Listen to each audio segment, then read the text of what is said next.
No stupid questions, quilting edition. Today is a more machine-specific question. Good! If I use a walking foot, do I lower the feed dogs? I'm going to explain this with my sewing machine, but none of my sewing machines have a walking foot, but I use them. I just have old machines. So, first of all, let's talk about what feed dogs are. Okay, this is the front of my very old sewing machine. This is the pressure foot here. This goes up and down.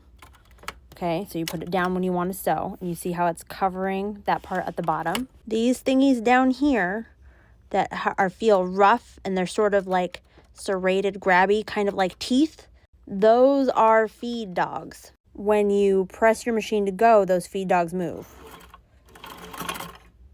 They're combined with your needle movement to move the fabric through. That's why if someone ever taught you to sew and they're like, you don't have to push the fabric through, it'll bunch up. It's because the feed dogs are feeding it through for you. Now, if we have feed dogs on the bottom moving the fabric through, doesn't that do all the work? Yes, but you would want to use a walking foot when you have a bulkier sandwich of fabric. So that can be just bulky fabrics in general. For example, if you're doing something with multiple layers of denim, quilting, something where it's bigger.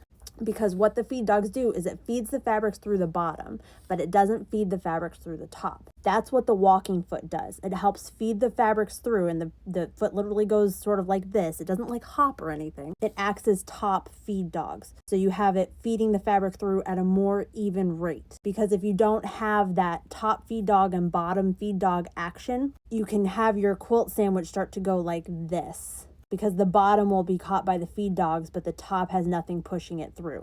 So that's your explanation for feed dogs. To answer the question of if I use a walking foot, do I lower the feed dogs? No, because you want the walking foot in order to act together with your feed dogs. So when do you lower the feed dogs? So I have an old machine.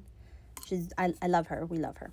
But even my old machine has the option to drop feed dogs. That's what this button is here, or this dial.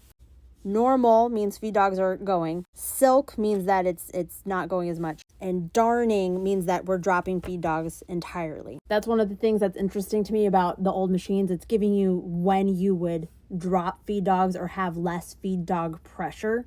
It's giving you the reason. It's not just saying drop feed dogs here. It's like, I'm going to do darning today, so I want no feed dogs. So if you are doing something like free motion quilting, where you are completely controlling the direction where the fabrics go, that's when you would have drop the feed dogs. If you are doing something like darning, which is one of the options on my machine, where you are creating basically a little thread patch with your machine, that's where you're sort of sewing in one place. That's when you drop the feed dogs. There are no dumb questions in quilting. What else do you want to know?